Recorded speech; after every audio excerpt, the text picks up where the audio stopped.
U.S. Air Force buys anti-drone guns to protect nuclear missile base. Drone threats to military bases have become so routine that the U.S. Air Force is now buying specialized handheld guns capable of knocking them out of the sky, and the unit guarding America's nuclear missiles just put in an order for one of the most widely used systems on the market.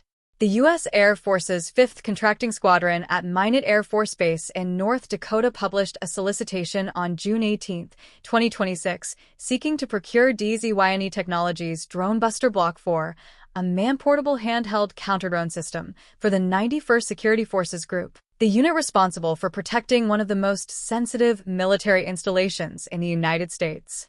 Quotes from vendors are due no later than June 26, 2026, giving the defense industry less than 2 weeks to respond to a requirement the Air Force has formally described as an operational necessity.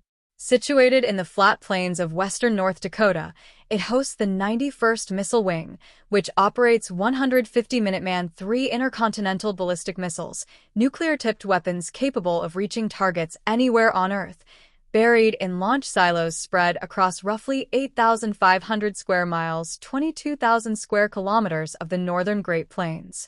The 91st Security Forces Group is the organization that physically guards those missiles, their launch facilities, and the base itself, making its ability to detect and defeat drone threats a matter of nuclear security, not routine force protection.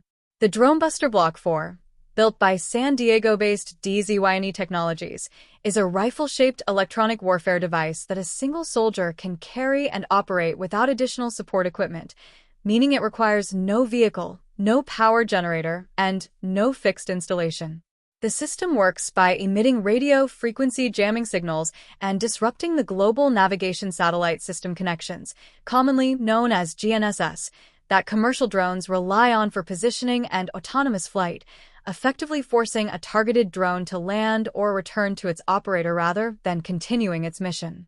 The justification document filed by the Air Force describes the system as capable of detecting, disrupting, and defeating commercial off-the-shelf drone threats, a phrase that acknowledges the core challenge facing military-based defenders today. The enemy's tools are available on Amazon. The Air Force's contracting documents reveal something notable about how seriously the military takes standardization around this particular device. The justification for purchasing the Dronebuster by brand name rather than opening full competition to any counter-drone vendor states explicitly that it is the only handheld electronic attack system officially authorized for use by the U.S. Department of War, the current name for what was formerly the Department of Defense. That single-source justification, certified by Staff Sergeant Marta E. Lang of the 5th Contracting Squadron and corroborated by Technical Sergeant Elise M. College of the 91st Mission Support Squadron, is the legal mechanism that allows the Air Force to specify a brand name rather than generic performance specifications, bypassing the usual requirement to solicit competing products. The practical effect is that only authorized DZYNE distributors can compete for this contract, though the Air Force notes that competition will still occur at the distributor level to ensure fair pricing. The Dronebuster has accumulated a significant operational footprint across U.S. military branches since DZYNE Technologies began producing it. Its prevalence at sensitive installations reflects a broader pattern in how the American military has responded to the proliferating threat from small unmanned aircraft, a category that has expanded from recreational nuisances into a genuine security concern at nuclear facilities, forward operating bases, and critical infrastructure sites. The conflict in Ukraine has demonstrated in vivid operational terms how cheap commercial drones can be weaponized, and that lesson has accelerated procurement timelines for counter-drone systems throughout NATO militaries, including the United States.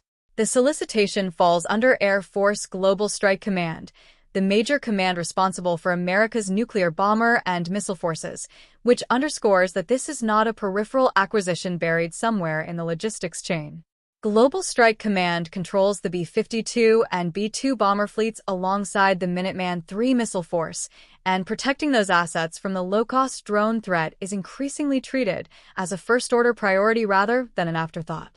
The fact that the 91st Security Forces Group is procuring additional dronebuster units for base defense, security force mobility, and what the documents describe as dismounted operations, meaning soldiers operating on foot away from vehicles, suggests the unit is expanding its counter-drone coverage beyond fixed perimeter positions.